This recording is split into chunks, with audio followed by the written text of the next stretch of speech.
దేశ రాజధాని ఢిల్లీలోని జంతర్ మంతర్ వద్ద ఇవాళ ఉద్రిక్తత నెలకొంది. పార్లమెంట్ ముట్టడికి కాక్రోచ్ జనతా పార్టీ కార్యకర్తలు పిలుపునివ్వడంతో జంతర్ మంతర్ పరిసర ప్రాంతాలన్నీ హైటెన్షన్ గా మారాయి.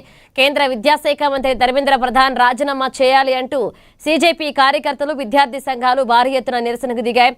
పార్లమెంటు వైపు దూసుకువెళ్లేందుకు ప్రయత్నించిన ఆందోళనకారులను పోలీసులు అడ్డుకోవడంతో ఉద్రిక్త పీక్ స్టేజ్కి చేరింది. ఇక పోలీసులు ఎటు చేసినా బారికేడ్లను తోసుకుంటూ లోపలికి వెళ్లేందుకు కార్యకర్తలు ప్రయత్నించారు. ఈ క్రమంలో పోలీసులకు, సీజేపీ కార్యకర్తలకు మధ్య తీవ్ర వాగ్వాదం, తోపులాట చోటు చేసుకుంది. ఇక రంగంలోకి దిగిన పోలీసులు ఆందోళనకారులపై లాఠీ చార్జ్ చేయడంతో పాటు వారిని చెదరగొట్టేందుకు టియర్ గ్యాస్ ప్రయోగించారు. మరోవైపు సీజేపీ నేతలు, విద్యార్థులపై జరిగిన దాడిని కాంగ్రెస్ నాయకురాలు ప్రియాంక గాంధీ ఖండించారు. శాంతియుతంగా నిరసన తెలుపుతున్న వారిపై టియర్ గ్యాస్ ప్రయోగించి ఎందుకు కొడుతున్నారు అంటూ ఆమె ప్రభుత్వాన్ని నిలదీశారు.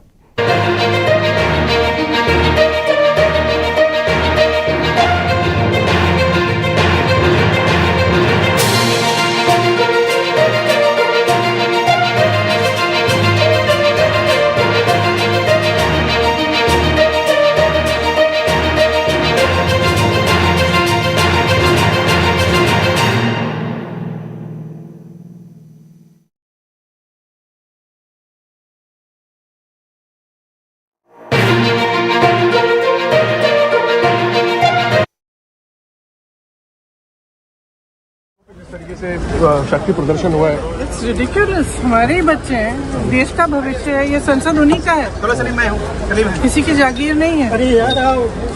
कुछ मतलब जेन्युइन समस्या है। हम सब, राहुल जी कितने समय से इस समस्या को रेज कर रहे हैं, इसके बारे में बात कर रहे हैं।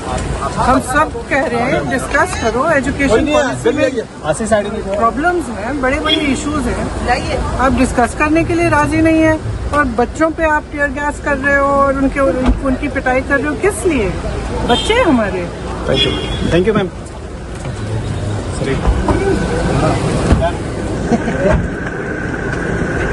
मैम, छात्रों पे जिस तरीके से शक्ति प्रदर्शन हुआ है। It's ridiculous. हमारे ही बच्चे हैं, देश का भविष्य है, ये संसद उन्हीं का है, किसी की जागीर नहीं है। कुछ मतलब जेन्युइन समस्या है। हम सब, राहुल जी कितने समय से इस समस्या को रेज कर रहे हैं, इसके बारे में बात कर रहे हैं। हम सब कह रहे हैं डिस्कस करो, एजुकेशन पॉलिसी में प्रॉब्लम्स हैं, बड़े बड़े इश्यूज हैं, आप डिस्कस करने के लिए राजी नहीं है और बच्चों पे आप टीयर गैस कर रहे हो और उनकी पिटाई कर रहे हो। किस लिए? बच्चे हैं हमारे। Thank you ma'am.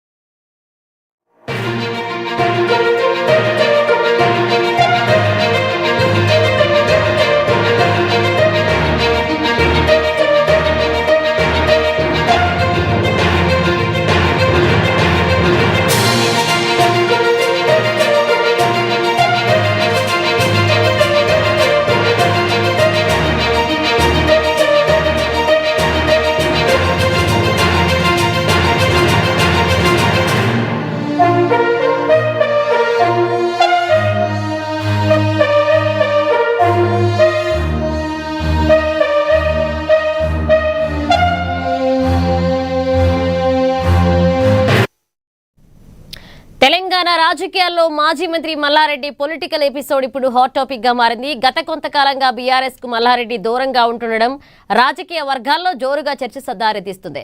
ఇక 2 రోజుల క్రితం సరూర్ నగర్ స్టేడియంలో బీఆర్ఎస్ నిర్వహించిన యువ సంగ్రామ సదస్సుకు సైతం మల్లారెడ్డి గైర్హాజరయ్యారు.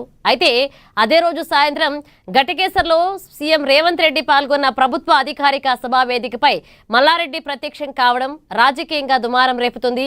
ఇదే వేదికపై నుంచి సీఎం రేవంత్ రెడ్డి, బీఆర్ఎస్ అధినేత మాజీ సీఎం కేసీఆర్ పై విమర్శలు గుప్పిస్తున్నా స్టేజిపై ఉన్న మల్లారెడ్డి మాత్రం మౌనంగా ఉండిపోవడంపై గులాబీ నేతలు ఆగ్రహాన్ని వ్యక్తం చేస్తున్నారు.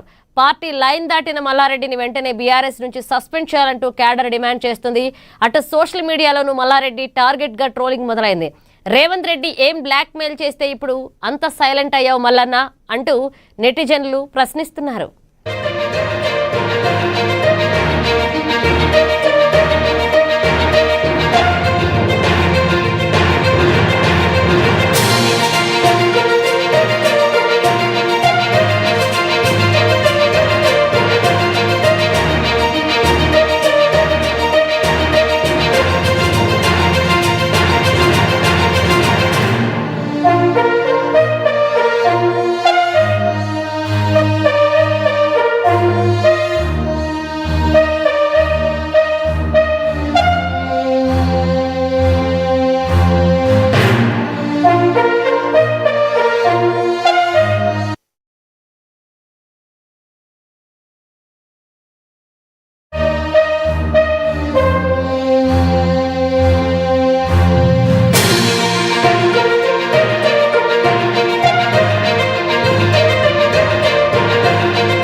ఇక తెలంగాణ రాజకీయాల్లో మాజీ మంత్రి మల్లారెడ్డి పొలిటికల్ ఎపిసోడ్ ఇప్పుడు హాట్ టాపిక్ గా మారింది.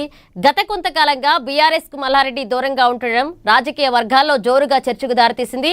ఇదే అంశానికి సంబంధించి మరిన్ని అప్డేట్స్ అందించడానికి మా ప్రతినిధి హరీష్ ఫోన్ లైన్ లో సిద్ధంగా ఉన్నారు. హరీష్, రైతు మనిషి తెలంగాణ సంబంధించి కూడా ఇప్పుడు పొలిటికల్ లో మల్లారెడ్డి ఎపిసోడ్ ఒక ఆర్ట్ టాపిక్ క్రియేట్ చేస్తామని చెప్పొచ్చు. ఎందుకంటే మల్లారెడ్డికి సంబంధించి కూడా గతంలో మాజీ మంత్రిగా పనిచేశారు. ప్రస్తుతం మేడ్చల్ మల్కాజ్గిరి ఎమ్మెల్యేగా బీఆర్ఎస్ పార్టీ నుంచి కొనసాగుతున్న పరిస్థితి కావచ్చు. ఆయన పార్టీ మారుతారన్నట్టు కూడా గత కొద్ది రోజుల నుంచి కూడా ప్రచారాలు జరుగుతూ ఉన్నాయి. తను బీఆర్ఎస్ పార్టీలోకి నుంచి బీజేపీ అలాగే కాంగ్రెస్ పార్టీలోకి వెళ్తారన్నట్టుగా కూడా ప్రచారం జరుగుతున్న పరిస్థితి అయితే కనిపిస్తా ఉన్నది. ఎందుకంటే మల్లారెడ్డికి సంబంధించి కూడా గతంలో సీఎం రేవంత్ రెడ్డి పైన కూడా తీవ్ర విమర్శలు చేశారు. ఆ విమర్శలకు సంబంధించి కూడా సోషల్ మీడియా వేదిక కావచ్చు, పొలిటికల్ లెవెల్లో కూడా ఒక హై సెన్సేషన్ క్రియేట్ చేసిన పరిస్థితి అయితే కనిపించింది. గతంలో ఇరు పార్టీల మధ్య కూడా ఇదే దూషణలకు సంబంధించి కావచ్చు, దీనికి సంబంధించి కూడా పూర్తి స్థాయిలో పోలీస్ స్టేషన్ కి ఫిర్యాదుల వరకు వెళ్ళిన పరిస్థితి అయితే కనిపించింది. తద్వారా మల్లారెడ్డికి సంబంధించి ఎప్పుడైతే కాంగ్రెస్ పార్టీ అధికారంలోకి వచ్చిందో తద్వారా అక్కడి నుంచి ఆయన బీఆర్ఎస్ పార్టీ కార్యక్రమాలకు దూరంగా ఉంటూ వస్తున్న పరిస్థితి కావచ్చు. మొన్న జరిగిన ఏదైతే సరూర్ నగర్ స్టేడియంలో జరిగిన యువ సంగ్రామ సభకి సంబంధించి కూడా ఆయన హాజరు కాకపోవడం కావచ్చు, అంతకుముందు జరిగిన పార్టీ కార్యక్రమాలకు సంబంధించి హాజరు కాకపోవడం కావచ్చు.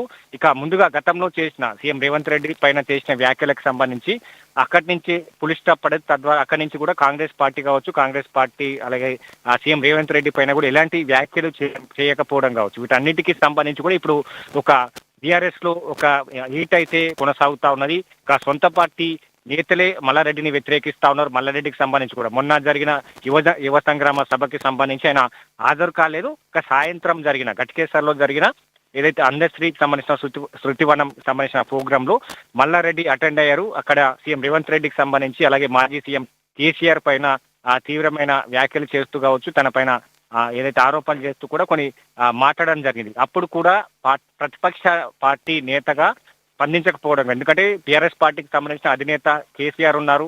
ఆయన పైన సొంత పార్టీ అక్కడ నేత కొనసాగుతా ఉన్నారు.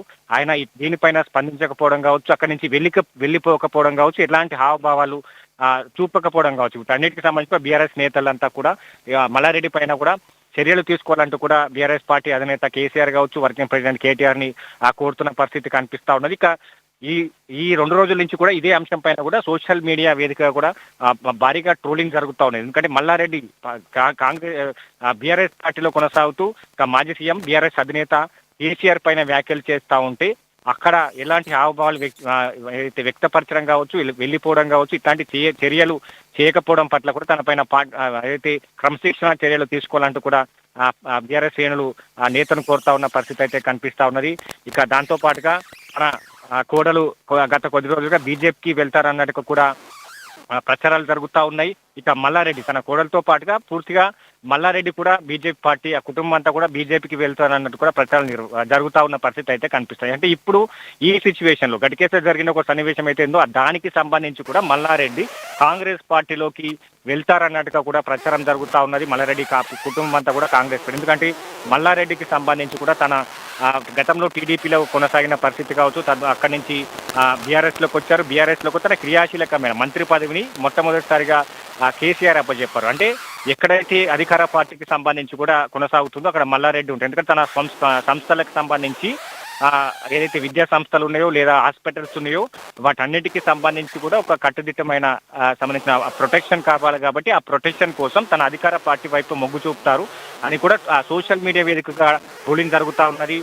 దీనికి సంబంధించి కూడా మల్లారెడ్డి కూడా ఏదైతే క్లారిటీ ఇచ్చారు, నేను బీఆర్ఎస్ పార్టీకి సిద్ధాంతాలకు కట్టుబడి ఉన్నాను, గతంలో ఇలాగా పనిచేశాను, ఇప్పుడు కూడా అలాగనే పనిచేసుకుంటూ వస్తాను, ఇక భవిష్యత్తులో కూడా ఇలాగే పనిచేస్తామని కూడా తన క్లారిటీ ఇచ్చిన పరిస్థితి అయితే కనిపిస్తా ఉన్నది. కాబట్టి ఇక ముందుగా దీంట్లో సంబంధించి కూడా బీఆర్ఎస్ నేతలే వ్యతిరేకిస్తా ఉన్నారు. సొంత పార్టీ అధినేత పైన వ్యాఖ్యలు చేస్తా ఉంటే ఏ విధంగా చూస్తూ ఊరుకుంటావు? ఒకవైపు సోషల్ మీడియా ఏదైనా కూడా ట్రోలింగ్ జరుగుతూ ఉన్నది. సొంత పార్టీ అధినేతకు సంబంధించిన వ్యాఖ్యలు చేస్తూ ఉంటే ఇలాంటి హావభావాలు వ్యక్తపరచడం కావచ్చు, అక్కడి నుంచి వెళ్ళిపోకపోవడం కావచ్చు, దాన్ని వివరించడం కావచ్చు, వీటన్నిటినీ చేయలేదు మల్లారెడ్డి. ఎందుకు మల్లారెడ్డికి సంబంధించి కూడా తన వైపు ఏదైతే సీఎం రేవంత్ రెడ్డి వైపు మొగ్గు చూపాడు, తనకు సంబంధించి కూడా ఏదైనా బ్లాక్మెయిలింగ్ జరిగిందా అన్నట్టుగా కూడా సోషల్ మీడియాలో భారీగా ట్రోలింగ్ జరుగుతూ ఉన్నది. మొత్తంగా దీనికి సంబంధించిన క్లారిటీ ఇచ్చినా కూడా పార్టీకి సంబంధించి కార్యక్రమాల్లో మల్లారెడ్డికి సంబంధించి కూడా గత నెలల క్రితం నుంచి కూడా తన పార్టీ కార్యక్రమాలకు అటెండ్ కాని పరిస్థితి అయితే కనిపిస్తూ ఉంది. ఒక అసంతృప్తి వ్యక్తం చేస్తున్న పరిస్థితి అయితే చూడవచ్చు. ఎందుకంటే ఆ సంగ్రామ సభకి సంబంధించి కూడా మొత్తంగా బీఆర్ఎస్ పార్టీ క్యాడర్ అంతా కూడా అటెండ్ అయింది. దానికి సంబంధించిన మల్లారెడ్డి, మాజీ మంత్రిగా కొనసాగిన మల్లారెడ్డి ఇప్పుడు ఎమ్మెల్యేగా కొనసాగుతా ఉన్నారు. ఆయన అటెండ్ కాకపోవడం కావచ్చు, దానిపైన కూడా వివరణ ఇవ్వని పరిస్థితి కావచ్చు. ఇక మొన్న జరిగిన దానికి అంటే మార్నింగ్ బిజీగా ఉన్న మల్లారెడ్డి సాయంత్రం సంబంధించి కూడా సీఎం రేవంత్ రెడ్డి ఏదైతే శుచివనం సంబంధించిన ప్రోగ్రామ్ లో అటెండ్ అయిన పట్ల కూడా పార్టీ శ్రేణులంతా వ్యతిరేకిస్తా ఉన్నాయి. దీనిపైన చర్యలు తీసుకోవాలంటూ కూడా కోరుతా ఉన్న పరిస్థితి అయితే కనిపిస్తా ఉంది. చూడాలంటే దీనిపైన బీఆర్ఎస్ కి సంబంధించిన పార్టీ అధినేత కావచ్చు, వర్కింగ్ ప్రెసిడెంట్ కావచ్చు, ఏ విధమైన చర్యలు తీసుకుంటారు, మల్లారెడ్డికి సంబంధించి కూడా ఏమైనా క్రమశిక్షణ పరమైన చర్యలు ఉంటాయా, దీనిపైన కూడా వాళ్ళు ఏదైతే దీనికి సంబంధించి వివరణ ఇస్తారా లేదా దీన్ని ఈజీగా వదిలేస్తారా అని కూడా చూసే పరిస్థితి అయితే కనిపిస్తుంది. మొత్తంగా మల్లారెడ్డి ఎపిసోడ్ అనేది కూడా ఇప్పుడు ఓవరాల్ తెలంగాణ స్టేట్ మొత్తం ఒక ఏదైతే మొత్తంగా ట్రోలింగ్ అవుతున్న పరిస్థితి అయితే కనిపిస్తా ఉన్నది. తాను దీనికి సంబంధించిన వివరణ ఇచ్చినా కూడా పార్టీ నుంచి అయితే ఇప్పటి వరకు ఎలాంటి వివరణ లేదు. చర్యలు తీసుకుంటుందా లేదా దీనికి సంబంధించి కూడా ఏ విధంగా ముందుకెళ్తుందని కూడా వేచి చూసే పరిస్థితి అయితే ఉందని చెప్పొచ్చు. Manisha. Right, thank you Harish.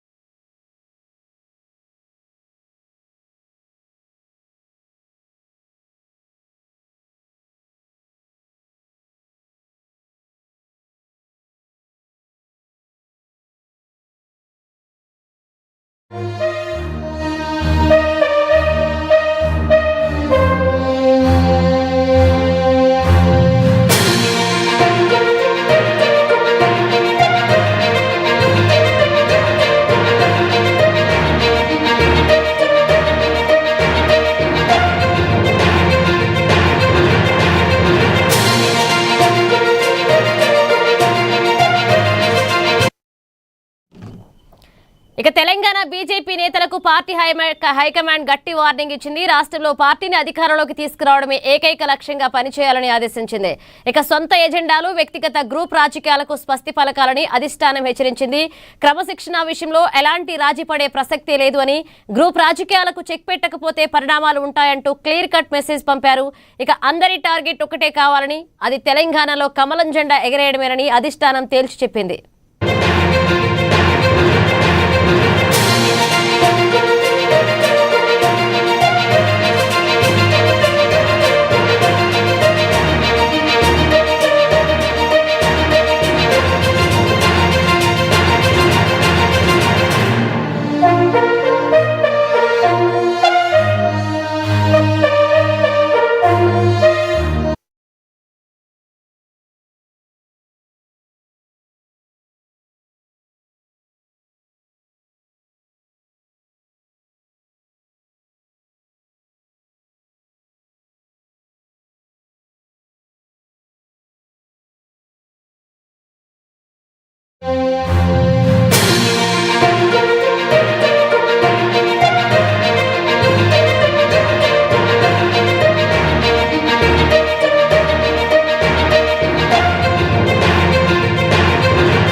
ఏపీలో ఆక్వా రైతు సమస్యల పరిష్కారానికి కేంద్ర ప్రభుత్వం చర్యలు తీసుకోవాలని సీఎం చంద్రబాబు కోరారు. ఈ మేరకు 3 కేంద్ర మంత్రులకు ఆయన వేర్వేరుగా లేఖలు రాశారు. జన్యుపరంగా మార్పు చేసిన సోయాబీన్ మీల్ను దిగుమతి చేసుకునేందుకు రొయ్యల మేత తయారీదారులు అనుమతి ఇవ్వాలని కేంద్ర మత్స్యశాఖ మంత్రి రాజీవ్ రంజన్ సింగ్ ను సీఎం కోరారు. ఆక్వా రంగాన్ని కాపాడేందుకు చర్యలు తీసుకోవాలని, ఏపీ నుంచి ఎఫ్సీవీ పొగాకు ఎగుమతులకు ప్రోత్సాహకాలు ఇవ్వాలంటూ కేంద్ర వాణిజ్య శాఖ మంత్రి పీయూష్ గోయల్కు విజ్ఞప్తి చేశారు. ఇక ఆక్వా రంగంలో జీఎస్టీని 18 నుంచి 5% తగ్గించాలని కేంద్ర ఆర్థిక శాఖ మంత్రి నిర్మలా సీతారామన్ను సీఎం చంద్రబాబు కోరారు.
హైదరాబాద్ సైబరాబాద్లోని సక్సెస్ స్కూల్ ఘటనలో ఓ కీలక పరిణామం చోటు చేసుకుంది. ఈ కేసులో కీలక ఆధారంగా భావిస్తున్న బాలుడి డైరీ కోసం గుర్తు తెలియని వ్యక్తులు బాలుడి ఇంటి వద్ద రెక్కీ నిర్వహిస్తున్నట్లుగా కుటుంబ సభ్యులు ఆరోపిస్తున్నారు. డైరీని స్వాధీనం చేసుకునేందుకు కొందరు ప్రయత్నిస్తున్నారని, తమకు రక్షణ కల్పించాలని వారు ఆందోళన వ్యక్తం చేశారు. ఈ నేపథ్యంలో భాగ్యనగర్ జిల్లా బీజేపీ అధ్యక్షుడు నిరంజన్ యాదవ్, ఇతర నేతలు సైబరాబాద్ పోలీస్ స్టేషన్కు చేరుకుని ఆ కీలక డైరీని సీఐ చంద్రమోహన్ కు అప్పగించారు. ఇక డైరీని స్వాధీనం చేసుకున్న పోలీసులు కేసు నమోదు చేసుకుని దర్యాప్తు ముమ్మరం చేశారు.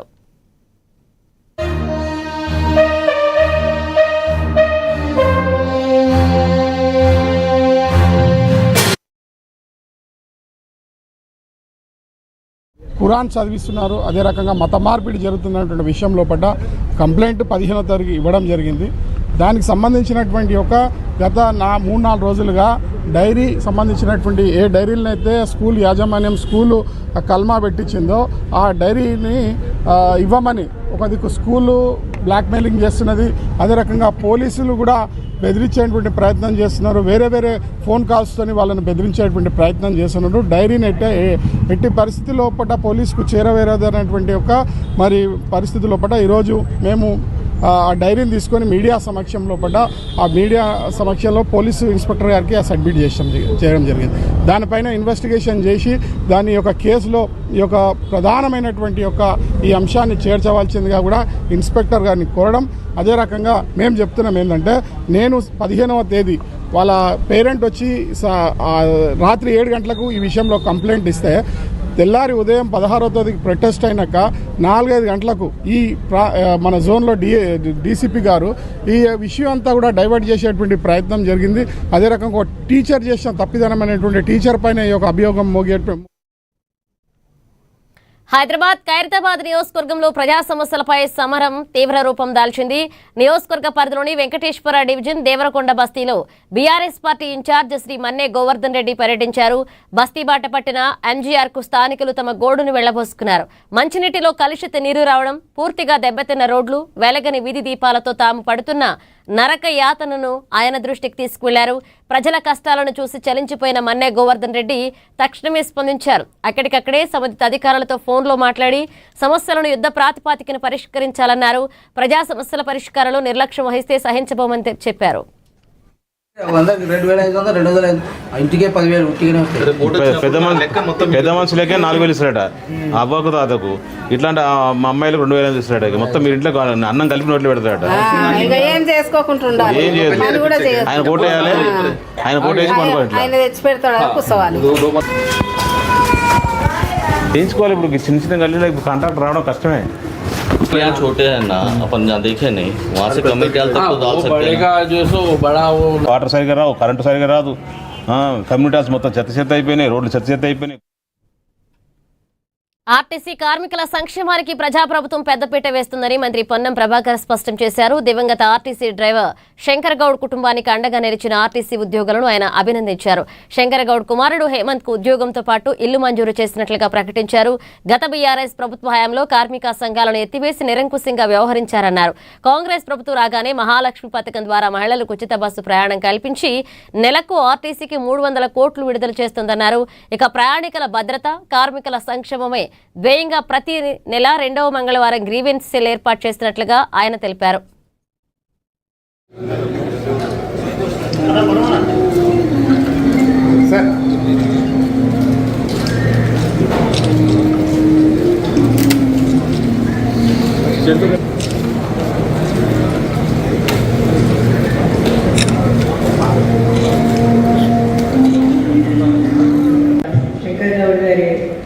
ఫ్యామిలీకి చెక్ హ్యాండ్ ఓవర్ చేస్తాము. మినిస్టర్ గారి చేతులు పెట్టి ఎండి వస్తే ఆ చెక్ ఇచ్చేప్పుడు అందరూ కలిసి ఒక ఫోటో దిగుతారు.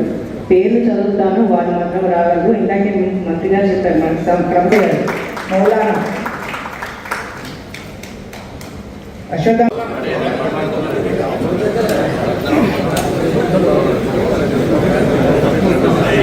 సంస్థ నడవదనే విషయంలో అనేక సందర్భాల్లో మేము కొన్ని కఠిన నిర్ణయాలు తీసుకొస్తుండొచ్చు.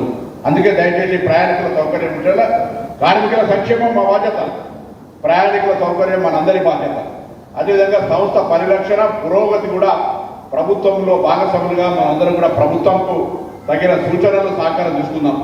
రేపొద్దున ఆర్టీసీ పరంగా ఏదైతే టూర్ ఏరియా ఉందో సిటీ ఎంటర్ అయ్యేటువంటి దగ్గర అన్ని టెర్మినల్స్ కట్టడానికి, లేదా పొద్దున షామీర్పేటలో శంషాబాద్లో ఒక బుల్లెట్ ట్రైన్ టెర్మినల్ వస్తున్నప్పుడు మనం 150 ఎకరాలు తగ్గించాల్సిన ఆర్టీసీ బస్ టెర్మినల్ కూడా వేయడం కానీ ఈ విధంగా అనేక రకాల ప్రతిపాదనలతో ముందుకు పోయే విధంగా ప్రయత్నం చేస్తా ఉన్నాం. లాస్ట్ మైల్ రీచ్ కావాలన్నా, MMTS అనుసంధానం చేసుకోవాలన్నా, కొత్త రూట్లో హైదరాబాద్లో కానీ గ్రామీణ ప్రాంతాల్లో వేయాలన్నా ఈరోజు ఎక్స్పాన్షన్ తీసుకునే విధంగా చేస్తూ ఉన్నటువంటి పరిస్థితి మీకు తెలుసు. ఎలక్ట్రిక్ బస్సుల గురించి కూడా అక్కడక్కడ మాట్లాడుతూ ఉన్నాం. మనం ఎలక్ట్రిక్ బస్సులు ఏదో కొత్తగా మనం ఇంట్రొడ్యూస్ చేస్తున్నటువంటి కాదు, ఒక కేంద్ర ప్రభుత్వ విధానం అయినా సొంతం కొనుక్కోవడానికి అడుగుతూ ఉన్నాం. ఆర్థిక పరిస్థితులు మీకు తర్వాత కాదు కాబట్టి అందరూ కుటుంబ సభ్యులం కాబట్టి మనమే బయట ఎక్కడో ప్రెస్ కాన్ఫరెన్స్లో లేకపోతే ఎక్కడో రాజకీయ మీటింగ్లో మాట్లాడతలేదు. ఆర్టీసీ అనే కుటుంబానికి పెద్దలుగా ఉండేటువంటి కార్మిక సంఘ ప్రతినిధులు ఇక్కడ యాజమాన్య మార్కాపురం జిల్లాలోని శతవసంతాల జిల్లా పరిషత్ బాలుర ఉన్నత పాఠశాల వేదికగా షైనింగ్ స్టార్స్ 2027 జిల్లా స్థాయి అవార్డుల ప్రదానోత్సవం ఘనంగా జరిగింది. ఈ కార్యక్రమంలో జిల్లా కలెక్టర్ విజయ సునీత, కనిగిరి ఎమ్మెల్యే ఉగ్ర నరసింహారెడ్డి ముఖ్య అతిథులుగా పాల్గొన్నారు. ఇంటర్మీడియట్ 10వ తరగతి పరీక్షల్లో ప్రతిభ కనబర్చిన 165 మంది విద్యార్థులను మెడల్, ప్రశంసాపత్రం, 20,000 నగదు చెక్కులతో సన్మానించారు. విద్యార్థులు ఉన్నత లక్ష్యాలతో ముందుకు సాగి దేశానికి, రాష్ట్రానికి పేరు తీసుకురావాలని కలెక్టర్ ఎమ్మెల్యే ఆకాంక్షించారు. కార్యక్రమంలో డీఈఓ సుబ్బారావు, ఆర్జేడీ లింగేశ్వరరెడ్డి పాల్గొన్నారు. విద్యా వైద్యం 2 కళ్ళు, అంత గొప్ప వ్యక్తి మన ప్రోగ్రాంకి రావటం, మిమ్మల్ని ఉద్దేశించి మాట్లాడటం అదృష్టంగా భావిస్తూ వారిని వార్ఫుడ్ బేస్ లో అక్కడికి వెళ్ళి చేయడం కానీ వాళ్ళ అవసరానికి కాదు. అన్ని మండలాల నుంచి ఇచ్చేసిన ఎంఈఓస్ కి, అదేవిధంగా టీచర్స్, మరి షైనింగ్ స్టార్స్ వీరందరినీ ఐడెంటిఫై చేసిన నారా లోకేష్ గారికి మనందరం గట్టిగా తప్పడం. ఎందుకంటే గతంలో గవర్నమెంట్ స్కూల్స్ ని ఈ విధంగా ఎంకరేజ్మెంట్ చేసిన పాలకులు ఎక్కడ తక్కువ మంది ఉన్నారు. కానీ వారు వచ్చిన దగ్గర నుంచి విద్యా విధానంలో ఒక మార్పు తీసుకొచ్చారు. మరి ఈరోజు ఆనందంగా ఉంది. ఎక్కడ పోయినా గవర్నమెంట్ స్కూల్ మొత్తం కలకలాడుతూ ఉన్నాయి. అక్కడ టీచర్స్ ఫుల్ అయిపోయారు, ఇక్కడ స్టూడెంట్స్ ఫుల్ అయిపోయారు. అట్లాగే పాలో కోయిలు కొంతమంది ఈ నవల రచయిత పేరు వినే ఉంటారు. ది ఆల్కెమిస్ట్ అనే ఒక నావెల్ ను ఆయన రాయడం జరిగింది. When we want something, the whole universe conspires in helping you to achieve that thing. అంటే మీరు గనక ఏదైనా సాధించాలని రాష్ట్ర ప్రభుత్వం నూతనంగా తీసుకువచ్చిన రిజిస్ట్రేషన్ విధానంపై దస్తావేజు లేఖర్లు ఆందోళన వ్యక్తం చేస్తున్నారు. ఆర్ఎస్కే కేంద్రాల ద్వారా రిజిస్ట్రేషన్లు నిర్వహించాలనే ప్రభుత్వం నిర్ణయం వల్ల తమ పొట్ట కొడుతున్నారని మండిపడుతున్నారు. కొన్ని వందల ఏళ్లుగా ప్రజల నమ్మకంతో తాము ఈ వృత్తిని నమ్ముకుని బతుకుతున్నామని దస్తావేజు లేఖర్లు సంఘ ప్రెసిడెంట్ హరిబాబు అన్నారు. మారుతున్న టెక్నాలజీకి అనుగుణంగా ఆన్లైన్ విధానంలో పనిచేయడానికి కూడా సిద్ధంగా ఉన్నామన్నారు. అయితే ప్రభుత్వం తీసుకున్న ఈ నిర్ణయం వల్ల 2 లక్షల కుటుంబాలు రోడ్డున పడ్డాయని, వెంటనే తమకు లైసెన్సులు మంజూరు చేసి ఉపాధిని కాపాడాలని, లేదంటే ఉద్యమాన్ని తీవ్రతరం చేస్తామని హెచ్చరించారు.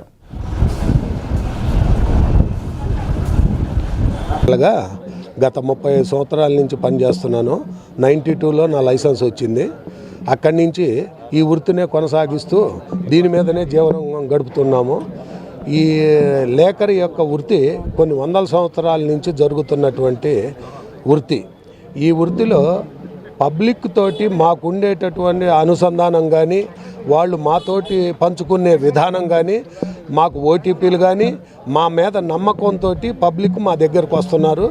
మేము డాక్యుమెంట్లు రాస్తున్నాం. ఇది గత 100 సంవత్సరాల నుంచి జరుగుతున్నటువంటి, మా తాతల తండ్రులు కానీ జరుగుతున్నటువంటి విషయాలే.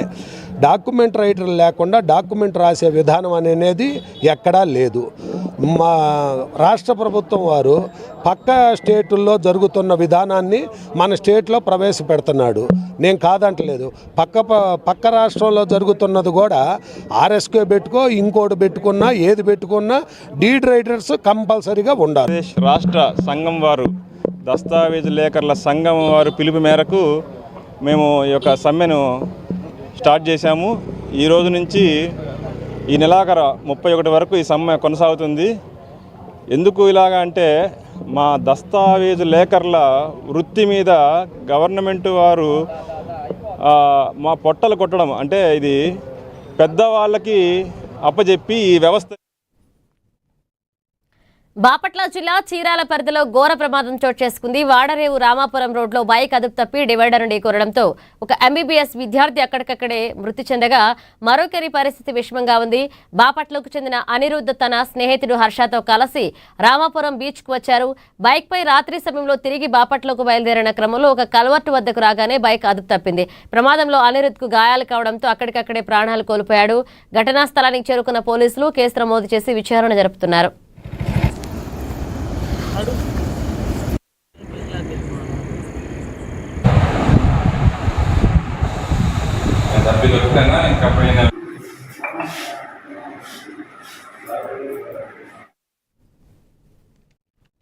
గల్ఫ్ దేశంలో తెలంగాణ సంస్కృతి ఉట్టిపడేలా భక్తి శ్రద్ధలతో బోనాల మహోత్సవాన్ని అత్యంత వైభవంగా నిర్వహించారు యుఏఈ ప్రవాసులు. ఇక Emirates Telangana cultural and welfare association ఆధ్వర్యంలో రాస్ ఆల్ ఖైమాలోని మైత్రి ఫార్మ్స్లో శ్రీ మహంకాళి అమ్మవారి బోనాల వేడుకలు కన్నుల పండుగగా జరిగాయి.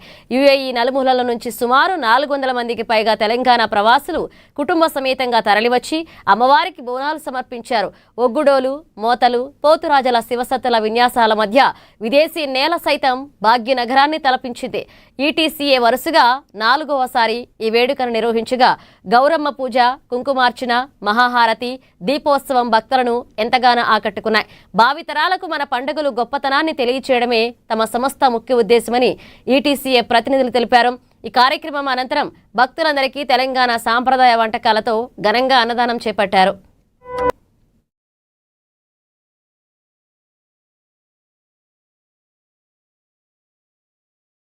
అమ్మవారి కొడుకే కాబట్టి ఎటువంటి విషయంలో రాకుండా కాపాడాలి.